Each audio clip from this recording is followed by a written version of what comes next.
그 형제를 미워하는 자마다 살인하는 자니 살인하는 자마다 영생이 그 속에 거하지 아니하는 것을 너희가 아는 바라. 그가 우리를 위하여 목숨을 버리셨으니 우리가 이로써 사랑을 알고 우리도 형제를 위하여 목숨을 버리는 것이 마땅하니라. 누가 이 세상의 재물을 가지고 형제의 궁핍함을 보고도 도와줄 마음을 닫으면 의 사랑이 어찌 그 속에 거하겠느냐. 자녀들아, 우리가 말과 혀로만 사랑하지 말고 행함과 진실함으로 하자. 23절입니다. 그의 계명은 이것이니 곧 그 아들 예수 그리스도의 이름을 믿고 그가 우리에게 주신 계명대로 서로 사랑할 것이니라. 그의 계명을 지키는 자는 주 안에 거하고 주는 그 안에 거하시나니 우리에게 주신 성령으로 말미암아 그가 우리 안에 거하시는 줄을 우리가 아느니라. 아멘. 네, 지난주에 우리가 예수님 안에 있는 것과 또 예수님 안에 거하는 것에 대해서 얘기를 이제 나누었습니다. 우리 그리스도인의 특권 두 가지를 이제 나눴고요. 오늘은 예수님이 우리 안에 계시다는 이야기를 같이 또 하려고 합니다.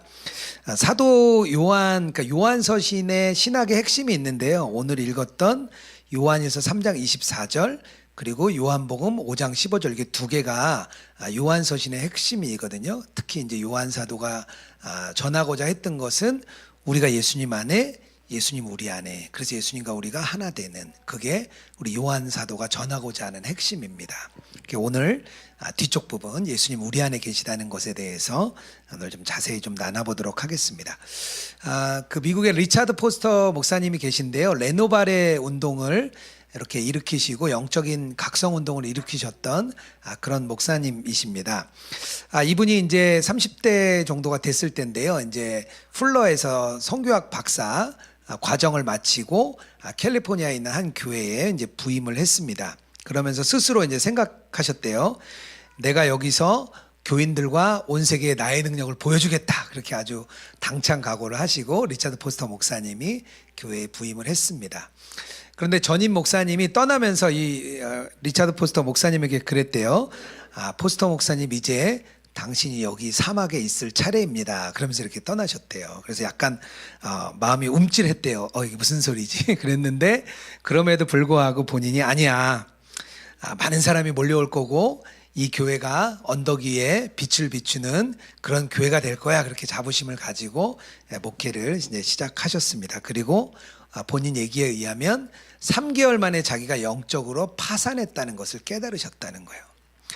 자기가 전해줄 내용도 없고 전해줄 내용이 없으니까 당연히 성도들이 변화가 없는 거죠. 그러니까 자기가 이 교회에서 아무런 역할을 못한다는 것을 3개월 만에 이 목사님이 깨달았습니다. 좌절과 낙심에서 자기 자신을 돌아보게 되었다, 이렇게 회고하고 있습니다. 아마 많은 우리 그리스도인들이 예수님을 믿고 난 다음에 하나님이 주신 비전과 소명을 이렇게 보통 받습니다. 소명을 받는데요, 대개는 자기의 그릇보다 훨씬 큰 걸 받아요. 그래서 처음 예수님 믿으면 뭔가 큰일 할 것 같고 하나님이 뭔가 특별하게 나를 불러주신 것 같고 그런 기대를 다 가지고 있습니다. 저도 늦은 나이에 신학을 하면서 그런 생각이 들었어요. 하나님이 늦은 나이에 저까지 부르실 때는 뭔가 큰일을 맡기시려고 하시나, 그런 기대에 차 있었습니다. 그런데 금방 저만의 착각이라는 것을 제가 알았습니다. 대부분 그러실 거예요. 하나님은 우리가 없어도요, 하나님이 하시는 일은 다 하세요. 우리와 전혀 상관이 없습니다. 그런데 그 이야기는 뭐냐 하면 그리스도인들이 힘이 없다는 거예요. 대부분의 그리스도인들이 주변에 아무런 영향력을 줄 수 없는 상태, 그게 보통 그리스도인들의 모습입니다. 왜냐하면 우리가 주님과 우리가 하나로 연합이 이루어져야 되는데 그게 안 되는 거죠. 자신의 힘과 노력으로 뭔가 하려고 애쓸 때는 결론은 실패만을 맞이하게 되는 겁니다. 요한복음 15장 5절이에요. 제가 아까 말씀드렸던 이런 말씀이죠. 나는 포도나무여 너희는 가지라. 그가 내 안에 내가 그 안에 거하면 사람이 열매를 많이 맺나니 나를 떠나서는 너희가 아무것도 할 수 없느니라. in Jesus라고 얘기했죠. 우리가 예수님 안에 거하는 것, 예수님 안에 있는 것. 그리고 반대로 오늘 또 나눌 예수님이 우리 안에 있는 것, Jesus in me, 우리 안에 있는 예수님. 이 두 가지가 온전한 연합이 이루어지는 겁니다. 이게 이루어져야만 하나님과 우리의 관계가 확실해지고 우리를 통해서 주님이 일하시는 거죠. 근데 이 연합은 이루어지지 않고 우리는 먼저 우리가 일할 것을 생각합니다. 그러니까 우리의 열매가 아주 없는 거죠. 결국에는 우리 안에 오신 예수님, 제가 지난주에 말씀드린 것처럼 우리가 예수님 안에 있지만 예수님 안에 거하지 않을 수 있다고 말씀드렸습니다. 동일하게 예수님도 우리 안에 오셨습니다. 그런데 우리 안에 거하지 않으실 수가 있는 거예요. 이 두 가지가 동일해요. 그런데 예수님이 우리 안에 오신 게 명확하지 않은 사람에게 어떤 일이 일어나느냐? 결국에는 능력 없는 그리스도인, 기둥이 하나 무너져 있는 그리스도인인 거죠. 그러니까 기둥이 두 개가 있어야 건물이 딱 쓰는데 이 기둥 중에 하나가 무너지니까 결국에는 모든 것들이 다 무너져 버리는 겁니다. 예수동행 운동이라고 이야기하는데요. 이 예수동행 운동의 핵심이 뭐냐? 예수님이 우리 안에 계시고 우리와 늘 함께 하신다는 거거든요. 그러니까 한쪽에 무너진 기둥을 다시 세우자는 게 예수동행 운동입니다. 그래서 예수님 안에, 예수님 우리 안에 이 두 가지의 연합이 온전하게 일어날 수 있도록 우리가 함께 해나가는 게 예수 동행 운동입니다. 그리고 그 예수님과의 그 연합을 가지고 어디로 가냐? 삶의 현장으로 가져가는 거예요. 그제서야 삶의 현장으로 가져가는 겁니다. 그렇다면 예수님, 우리 안에 오신 예수님은 무엇을 하시기 위해 오셨을까요? 예수님은 우리 안에서 무엇을 하시는 겁니까? 오늘 말씀에 의하면 두 가지가 있는데요. 첫 번째는 서로 사랑을 흘려보내는 훈련을 하기 원하십니다. 23절에요. 그의 계명은 이것이니 곧 그 아들 예수 그리스도의 이름을 믿고 그가 우리에게 주신 계명대로 서로 사랑할 것이라. 서로 사랑하는 게 하나님의 계명이라고 얘기하죠. 근데 24절에 근데 이 말씀이 붙어 있습니다. 그의 계명을 지키는 자는 주 안에 거하고 주는 그 안에 거하나니. 우리가 예수님 안에 거할 때 결국 우리가 다시 예수님이 우리 안에 거하시면서 주님이 하시는 게 뭐라고요? 사랑을 이렇게 흘려보내는 것입니다. 그게 주님의 원하시는 일이에요. 그러려면 먼저 기독교적인 사랑이 무엇인가, 그것을 먼저 좀 이렇게 정의를 내릴 필요가 있는데요. 우리가 쉽게 생각하는 사랑은 어떤 사랑이냐면 감정적인 사랑입니다. 누구를 되게 좋아하고 감정적으로 좋아하는 그런 사랑이 보통의 감정적인 사랑이에요. 근데 기독교적인 사랑은 감정적인 사랑이 아니라 의지로서의 사랑을 말합니다.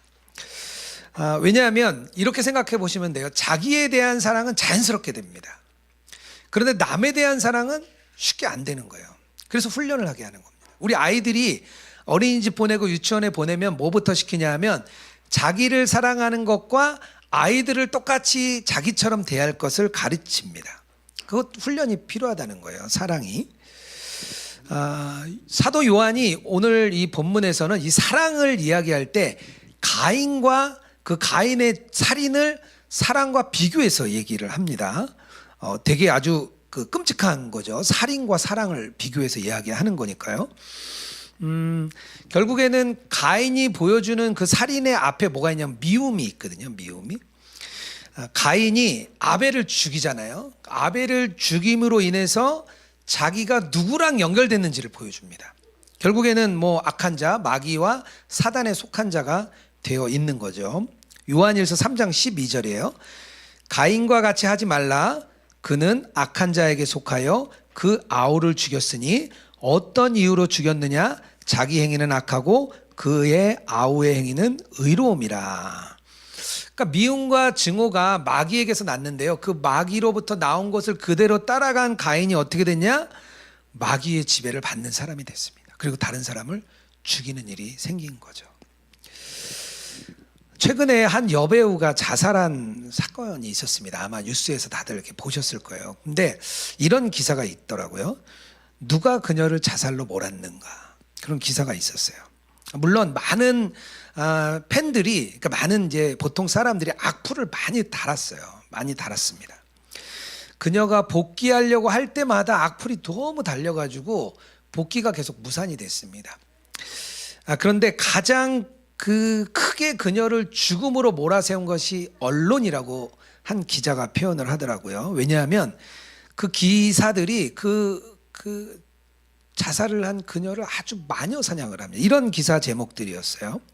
음주운전 후 3년, 이젠 얼굴로 무력 시위, 반성 없는 자숙, 논란을 즐기는 그녀, 못 고치는 SNS병, 뻔뻔한 감성팔이, 뭐 이런 제목들이 계속 나온 거예요. 그녀가 죽고 나서 그녀의 팬클럽이 이런 성명을 발표했습니다. 그녀가 감당해야 했던 비난과 외면은 인간적인 한계를 넘는 것이었습니다. 그렇게 이제 그를 사랑하는 분들이 그렇게 얘기를 했어요. 실수하거나 낙오한 사람을 아주 끝까지 몰아붙이는 것. 이게 결국에는 우리 보통 인간이 가진 마음이에요. 그냥 놔두면 그렇게 돼요. 놔두면 우리 마음이 그렇게 됩니다. 몇 주 전에 일본에서 10대 자살이 증가한 것 때문에 큰 사회 문제가 됐습니다.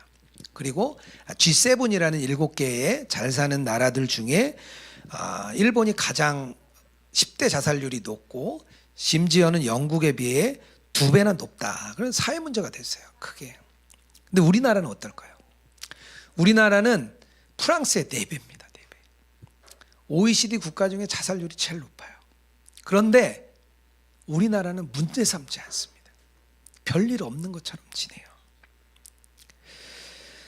그냥 두면 그냥 가인처럼 된다는 거예요. 그것을 우리가 좀 잘 알아야 됩니다. 사도 요한이 사랑을 흘려보내는 훈련을 하라고 말을 합니다.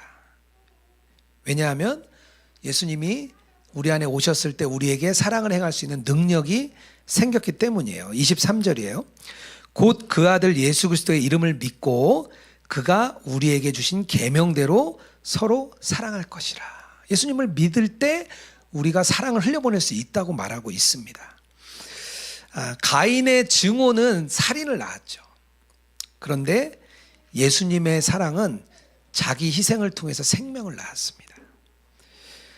예수님이 이제 십자가 사랑으로 우리를 품으셨잖아요.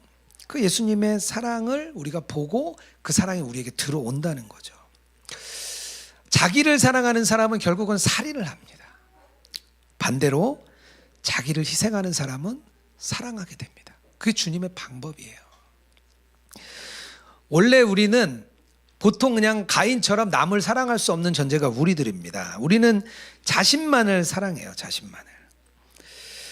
근데 요한 사도가 지속적으로 얘기하죠. 계속 뭐라고 얘기하죠?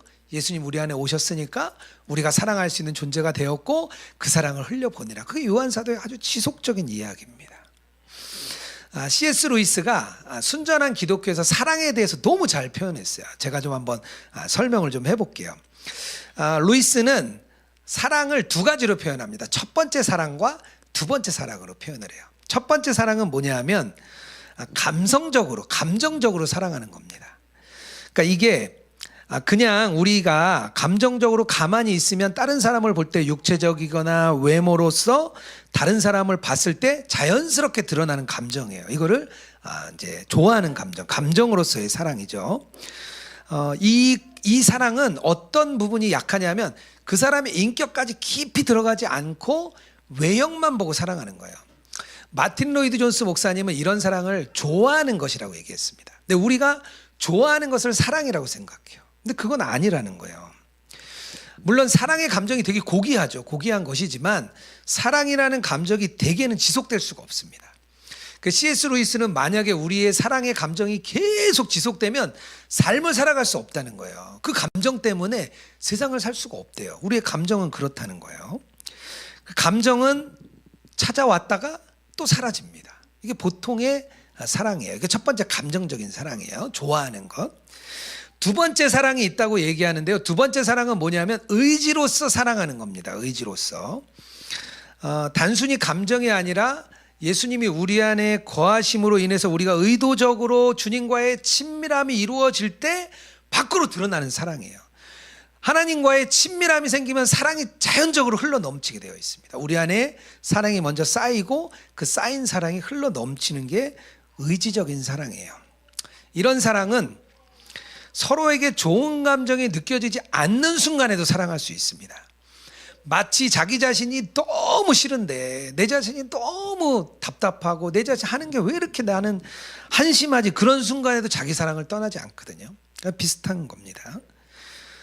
감정적인 사랑은 지속하기가 어렵지만요, 이렇게 의지적인 사랑은 약속을 지키면서 사랑의 감정을, 사랑의 약속을 지켜나갈 수가 있습니다.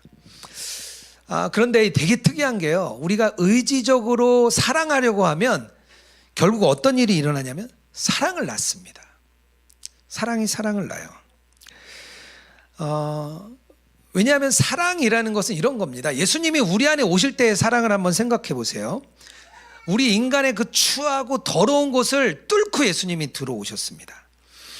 예수님이 우리를 사랑하실 때 어떻게 사랑했냐면, 옳은 모든 문제와 장애를 뚫고 주님은 우리 속으로 쑥 들어와서 사랑해 주신 거거든요. 그게 하나님의 사랑이에요. 그 사랑을 우리가 받았기 때문에 우리도 의지로서 다른 사람을 사랑하려고 막 애쓰잖아요. 그럼 어떤 열매가 맺어지냐? 사랑이 맺어집니다. 그 사람의 문제와 장애를 뛰어넘는 거죠. 그게 기독교적인 사랑이에요. 그래서 우리 여기서 말하는 형제를 사랑하라는 것은 그 사람을 좋아하라는 얘기가 아니라는 겁니다. 뭐냐?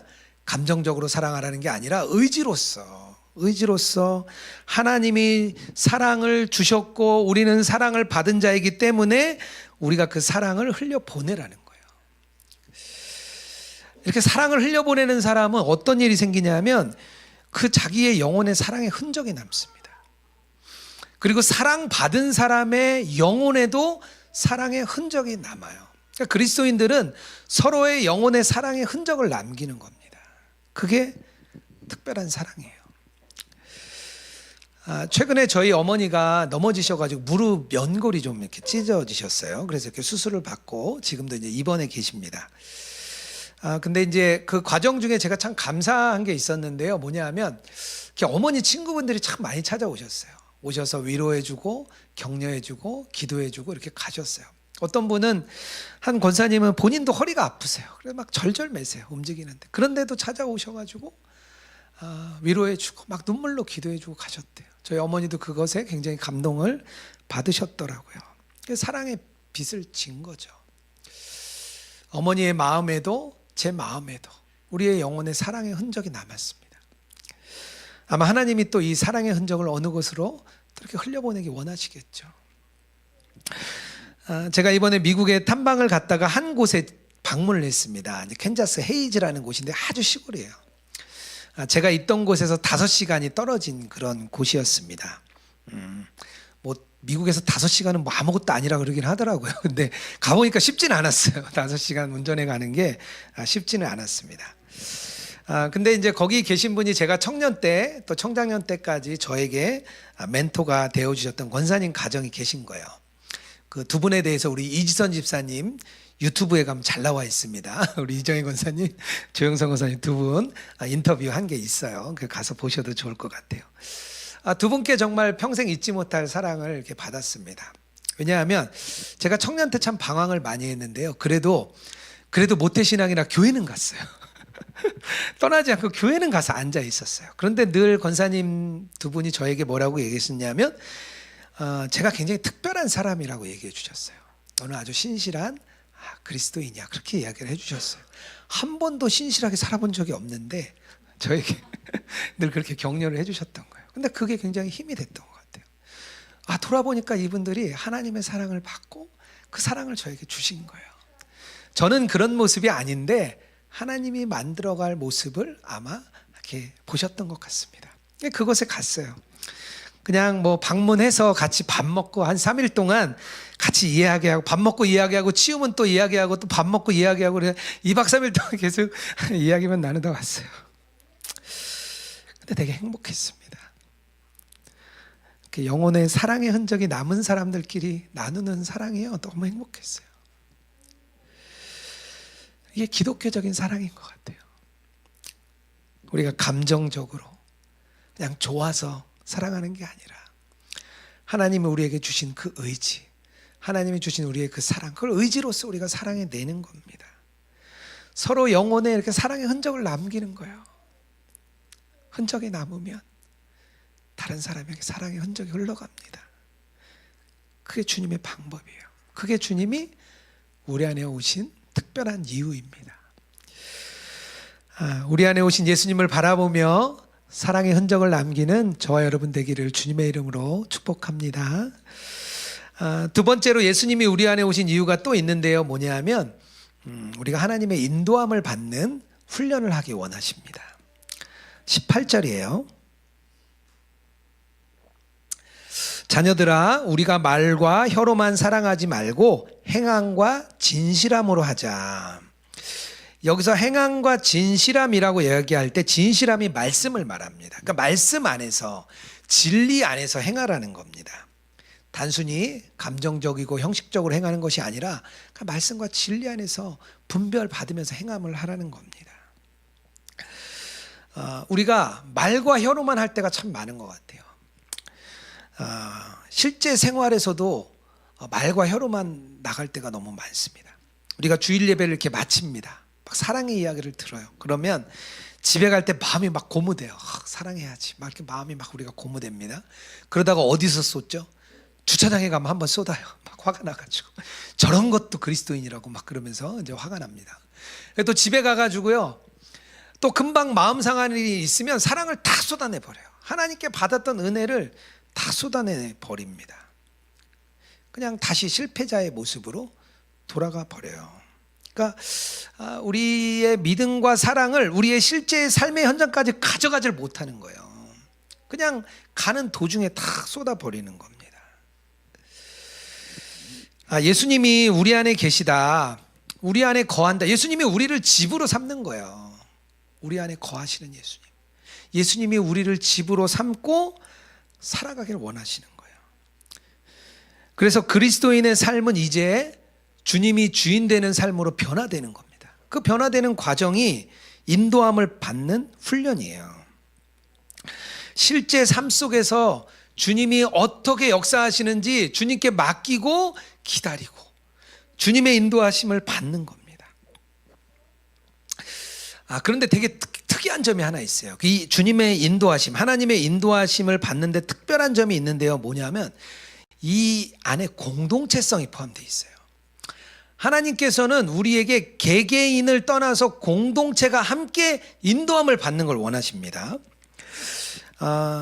우리가 하나님의 인도하심이라고 이야기하면 보통 내 개인적인 인도하심만을 생각합니다. 그냥 우리는 보통 좀 아마 개인주의 사회에 많이 살아서 그런 것 같아요. 그런데 실제는 그렇지 않은 거예요. 하나님의 백성은 공동체로서 인도함을 받았습니다. 구약에서 하나님이 자기 백성을 인도하시는 모습이 어디서 잘 나오냐 하면 출애굽에서 광야를 걷는 과정 중에 가장 잘 나옵니다. 이스라엘 백성이 이집트의 속박으로부터 하나님이 꺼내내주셨죠. 그리고 광야를 갈 때 구름 기둥과 불 기둥으로 인도를 쫙 해주십니다. 그러면서 같이 보는 거예요. 같이 하나님의 인도하심을 다 같이 백성이 보는 거예요. 우연히 그냥 그 같은 길을 가게 된 백성이 아닙니다. 우연찮게 가다 보니까 어떻게 개개인들이 만나게 된 모임도 아니에요. 그들은 처음부터 공동체로 하나님의 인도함을 받았습니다. 그런데 문제는 얼마 지나지 않아 백성들이 하나님의 임재가 너무 두려운 거예요. 하나님의 인도하심이 너무 두려우니까 어떻게 얘기를 하냐? 모세에게 이렇게 얘기합니다. 출애굽기 20장 19절에요. 모세에게 이르되 당신이 우리에게 말씀하소서 우리가 들으리이다. 하나님이 우리에게 말씀하지 말게 하소서 우리가 죽을까 하나이다. 하나님이 우리에게 말하는 거 싫다는 거예요. 너무 두렵다는 거예요. 그때부터 이제 예언자가 등장합니다. 그래서 방법이 어떻게 바뀌냐? 예언자에게 하나님이 말씀하시고 우리는 예언자의 이야기를 듣는 방식으로 바뀌게 됐습니다. 근데 이후에는 이스라엘이 아예 예언자를 배척해버려요. 예언자는 그냥 광야에서 외치는 고독한 소리가 됩니다. 그냥 예언자 얘기도 안 듣는 거예요. 이미 이제 다 필요 없어요. 안 들어요. 하나님의 인도하심이 그러니까 끝나버려요. 다행히 공동체적인 인도하심은 없어졌는데 몇몇 개인만 겨우 주님의 인도하심을 받는 사람들만 남아 있었습니다. 그게 구약시대의 마지막 모습입니다. 그러니까 우리가 아는 선지자들, 우리가 아는 왕들 몇몇만 인도를 받은 겁니다. 그런데 하나님께서 어떻게 하시죠? 그냥 두지 않으시죠. 예수님을 이 땅에 보내셔서 이 땅 가운데 우리를 다시 주님과 관계를 맺는 자로 만드시고 하나님의 인도하심을 받는 백성으로 하나님이 만드셨습니다. 그리고 이렇게 말씀하세요. 마태복음 18장 19절에서 20절이에요. 진실로 다시 너희에게 이르노니 너희 중에 두세 사람이 땅에서 합심하여 무엇이든지 구하면 하늘에 계신 내 아버지께서 그들을 위하여 이루게 하시리라. 두세 사람이 내 이름으로 모인 곳에는 나도 그들 중에 있느니라. 하나님께서는 모세 이후에 신약시대 예수님을 통해서 마가의 다락방부터 시작을 해가지고 공동체가 인도함을 받게 합니다. 교회 공동체가 인도함을 받게 해요. 그리고 오늘 말씀 제가 읽었던 이 말씀처럼 공동체 두세 사람이 있는 곳에 더 명확하게 하나님의 인도하심을 알 수 있다는 거예요. 혼자 인도함을 받을 때는 잘못된 길로 갈 확률이 너무 높아요. 그래서 공동체로 하나님이 인도하심을 받게 하는 거예요. 왜냐? 하나님의 백성은 한 몸이거든요. 한 몸. 한 몸. 예수 그리스도를 머리로 하고 우리가 지체됐다고 말하잖아요. 우리가 한 몸이기 때문에 하나님은 공동체로서 우리를 한 몸으로 인도해내고 그리고 그 경험을 통해서 개인에게 가르칩니다. 공동체의 인도함을 받는 게 먼저고요. 그 다음에 개인의 인도함을 받는 거예요. 중요한 일을 갈 때 우리가 개인적인 인도하심이 필요합니다. 그런데 더 중요한 거는 공동체적인 인도하심을 먼저 깨닫는 게 중요해요. 예를 들어서 선교를 나간다. 혼자 나가는 게 아니거든요. 선교는 혼자 나가는 게 아니에요. 선교를 나갈 때 공동체적인 도움이 필요해요. 내가 주님의 부르심을 받았더라도 교회가 진짜 합당한지 그걸 함께 분별할 필요가 있습니다. 제가 아는 집사님 가정이 학원을 하시는데요. 이제 하나님이 너무 뜨거운 마음을 주신 거예요. 그래가지고 아프리카 쪽으로 선교를 가라는 마음을 받았습니다. 그래서 아프리카에 가서 학원도 하면서 선교도 하면 좋겠다 이렇게 뜨거운 마음을 먹고 학원을 접었어요. 그리고 담임 목사님을 찾아갔습니다. 그랬더니 선교 나가는 게 쉬운 게 아닌 거예요. 훈련 과정이 한 2년 돼요. 근데 학원은 접었잖아요. 2년 된 거예요. 그래서 훈련을 좀 받고 정식적으로 나가시면 좋겠다. 그래서 그 과정을 밟게 됐습니다. 그리고 밟는 과정 중에 자기가 냄비 뚜껑이었다는 걸 알았어요. 감정적으로만 너무 뜨거웠다는 거예요. 그래서 아직 때가 아니구나 이렇게 생각하고 선교를 접고 열심히 지금 학원 하고 계십니다. 근데 분명히 하나님의 때가 있을 거라고 저는 믿어요. 하나님이 그냥 주신 건 아니거든요. 하지만 본인도 준비되고 교회도 준비가 되어서 함께 선교를 보내는 거거든요. 선교는 교회가 가는 거예요. 교회 혼자 가서는 절대 선교할 수가 없습니다. 공동체적인 인도하심을 받는 과정이에요. 이것도 일예죠, 하나예요. 미국의 그 워싱턴 DC의 세이비어 교회라고 있습니다. 그 관련된 책도 나와 있는데요. 굉장히 베스트셀러죠. 유성준 교수님이 쓰신 책인데요. 이 책에 보면 그런 이야기가 나와요. 교회 초창기에 특별한 시간이 있었습니다. 예배가 끝나고 그 부르심을 알린다라는 시간이 있었습니다. 뭐냐 하면 예배 후에 하나님이 자기에게 주신 말씀, 그 비전을 서로 나누는 시간이에요. 함께 공유하고 함께 나누는 시간입니다. 그래서 이 시간에 하나님께 내가 어떤 음성을 들었는지 또 어떤 성령의 감동이 있었는지 그리고 특별한 비전이 무엇인지 이렇게 나눴습니다. 저희도 예배 후에 나눔을 하잖아요. 그 나눔을 하는 과정을 이렇게 겪게 된 거예요. 공동체로. 그러면서 교인 한 명이 만약에 저는 지역사회를 봉사를 하여야 한다는 비전을 받았습니다. 이렇게 비전을 받으면 그걸 가지고 공동체 같이 기도하고 같이 이야기를 했습니다. 그 부르심이 자기 개인의 부르심을 넘어서 공동체로서도 부르심이 맞는지 서로 함께 점검을 한 거죠. 그러니까 이 과정을 세이비어 교회가 계속 해나가면서 하나가 쌓여서 엄청난 사역이 일어났습니다. 빈민사역하고 구제사역하고 복지사역하고 엄청난 일을 많이 했어요. 이 교회가 150명을 넘은 적이 없었습니다. 그런데 그 사역은 어마어마하게 사역을 한 거예요. 각자마다 인도하심이 있는데요. 그 인도하심을 함께 받은 거예요. 함께. 그러고 나니까 교회가 함께 사역을 해나간 거죠. 우리가 개인의 인도하심도 있습니다. 하지만 하나님이 인도하심을 공동체로 받게 되면 우리가 더 큰 역사, 정말 하나님이 기뻐하시는 일, 하나님이 말씀하시는 바른 길로 갈 수가 있어요. 저희 로그인 처치는 예수 동행 운동의 기반 위에 섰습니다. 그 얘기는 뭐냐 하면 예수님이 우리 안에 오셨고 예수님이 늘 우리와 함께 하신다는 그 믿음을 가진 우리는 공동체입니다. 그렇다면 당연히 주님이 우리가 어디로 인도하실지 함께 저는 인도함을 받아야 된다고 생각을 합니다. 그리고 또 기대하기는 하나님이 우리 공동체를 어디로 인도하실지 더 기대하게 됩니다. 여러분들은 우리 안에 오신 예수님이 무엇을 해주기 원하십니까? 예수님 우리 안에 오셨는데 내 안에 오신 예수님이 여러분들에게 무엇을 해주기 원하십니까? 아마도 처음 예수님 믿을 때는 예수님 이것도 해주면 좋겠고요, 이것도 해주면 좋겠고요, 나의 이 문제도 해결해 주면 좋겠고요, 나의 이런 것도 좀 빨리 없어지면 좋겠습니다, 그렇게 아마 바랬을 수도 있을 거예요. 그런데 늘 예수님 안에 거하는 사람은 바뀝니다. 주님의 사랑의 흔적을 남기고 싶고 공동체로 주님의 뜻을 받고 싶고 늘 주님의 인도하심을 받고 싶은 것, 그게 주님 안에 거하고 주님이 우리 안에 거하는 사람의 마음입니다. 그런 마음을 가지고 달려나가는 우리 모든 성도님들 되기를 주님의 이름으로 축복합니다. 이 시간 같이 좀 찬양했으면 좋겠는데요. 언제나 내 모습, 주님 내 안에 있다는 찬양 같이 우리 주님께 올려드리고 우리 예물도 주님께 올려드리겠습니다. 함께 찬양하겠습니다.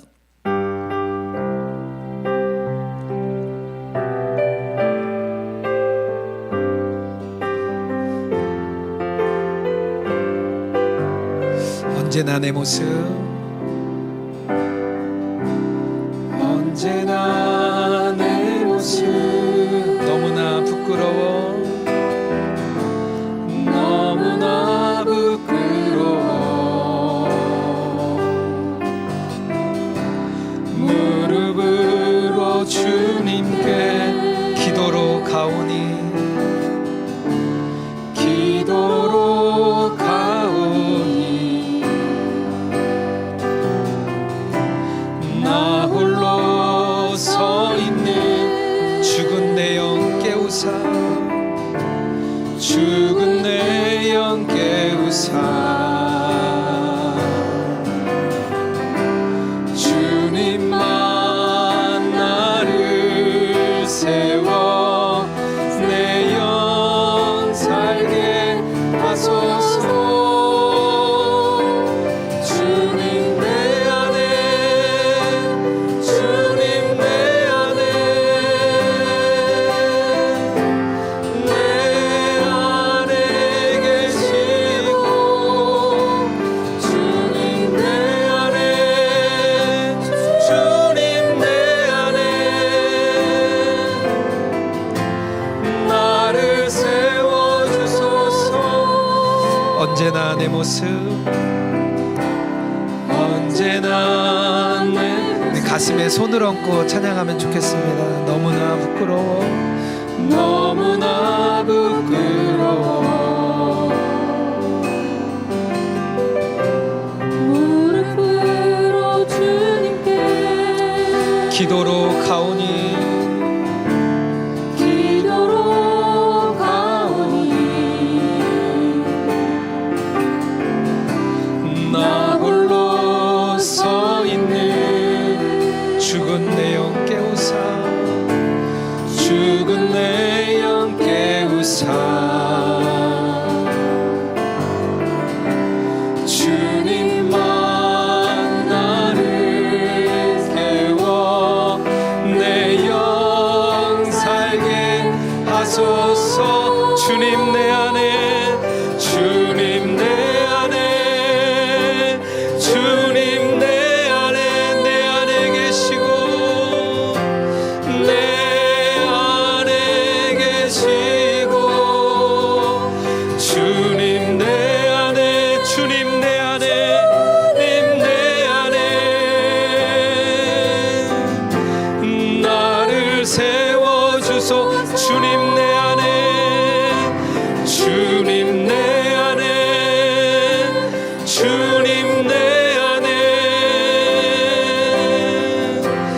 내 안에 계신 주님 내 안에, 주님 내 안에,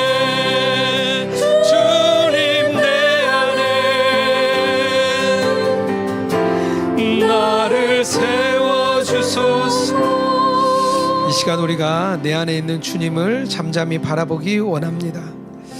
예수님이 우리 안에 오신 이유는 우리를 사랑의 사람으로 만들기 위해서입니다. 그리스도인의 삶이 있다면 사랑을 흘려보내는 것입니다. 우리는 주님으로부터 사랑의 흔적을 받았습니다. 우리의 마음과 우리 영혼에는 예수님께서 주신 사랑의 흔적이 있습니다. 그 예수님은 우리 안에 오셔서 그 사랑의 흔적을 흘려보내기 원하십니다. 그게 주님이 우리 안에 오신 이유입니다. 우리가 사랑을 흘려보내야 될 사람이 많습니다. 우리가 감정적으로 정서적으로 좋아하지 않더라도 우리가 사랑을 흘려보낼 사람이 많습니다. 주님이 생각나게 하실 것입니다. 그 사람 있으면 찾아가서 사랑의 흔적을 남기는 저희들이 되게 하여 주시옵소서. 우리가 정말 예수님의 인도하심을 받는 삶 되기 원합니다. 우리 로그인 처치가 특별히 예수님의 인도하심을 받아서 우리가 하나님 나라를 세워가는 우리 한 명 한 명의 그리스도인 되게 하여 주시옵소서. 우리 한 명이 인도함을 받는 것 참 귀한 일입니다. 그러나 이 세상 어마어마하게 큰 이 세상을 이기고 뚫고 나가는 길은 우리 공동체가 함께 인도함을 받는 것입니다. 이 시간 우리의 마음을 잠잠히 주님께 올려드리며 나아갑니다. 우리 잠잠히 기도로 나아갑니다. 주님 아버지, 주님 그렇습니다. 주님 우리 안에 역사하십니다. 주님 우리 안에 오셨습니다. 주님 내 안에 오셔서 역사하소서. 내 안에 오신 주님 역사하소서. 주님 사랑의 흔적을 남기게 하소서. 주님의 인도하심을 받기 원합니다. 우리의 삶이 그런 삶이 되기 원합니다. 하나님 우리의 삶이 그런 삶 되게 하여 주시옵소서. 하나님 그런 삶 우리에게 되게 하여 주시옵소서. 주님 내 안에 함께 찬양하겠습니다. 주님 내 안에, 주님 내 안에, 주님 내 안에, 내 안에 계시고, 주님 내 안에, 주님 내 안에 나를 세워주소서. 주님 내 안에, 주님 내 안에, 주님 내 안에, 내 안에 계시고, 주님 내 안에, 주님 내 안에 나를 세워주소서. 하나님 오늘 말씀을 통하여 예수님 우리 안에 계심을 우리가 깨닫고 알았습니다. 우리 안에 계신 주님 우리 안에 오셔서 그 사랑의 흔적을 남기시고 우리도 그 사랑을 흘려보내며 다른 사람의 영혼에 사랑의 흔적을 남기는 자 되게 하여 주시옵소서. 또 우리가 삶 가운데 우리가 인도함 받을 일이 너무나 많습니다. 이리로 가야 할지 저리로 가야 할지, 내 인생에 왜 이렇게 어려움이 많은지 우리는 고난 가운데 참 처합니다. 그럴 때 하나님 우리가 개인의 인도하심 뿐만 아니라 우리 공동체와 함께 인도하심을 받아 분별하고 그 경험을 깨달아 아는 저희들 되게 하여 주시옵소서. 저러 갈지 우리 갈지 알지 못하는 우리 영혼들에게 공동체를 통하여 깨닫게 하시고 로그인 교회를 통하여 나의 갈 길을 밝히 알게 되는 우리 귀한 영혼 한 영혼 되게 하여 주시옵소서. 하나님 우리가 빈손으로 오지 아니하고 예물 들고 왔습니다. 우리의 예물이 온라인상의 교회가 세워지는데 온전히 사용되게 하여 주시옵소서. 우리 드린 예물 손길 한 분 한 분 축복하여 주시고 삶 가운데 하나님 물질로 인하여 어려움 당하지 않게 하시고 물질로 인한 어려움이 올 때 주님 안에 거하며 더 주님과 친밀해지는 귀한 은혜의 시간 되게 하여 주시옵소서. 온전히 주님을 찬양합니다. 이제는 우리 주 예수 그리스도의 은혜와 하나님 아버지의 사랑과 성령의 교통하시고 동행하심이 예수님이 우리 안에 거하며 그 사랑을 흘려보내기 원하는 우리 로그인 처치 모든 성도들과 이 땅 위에 주의 백성 위에 이제로부터 영원토록 함께 하시기를 축원하옵나이다.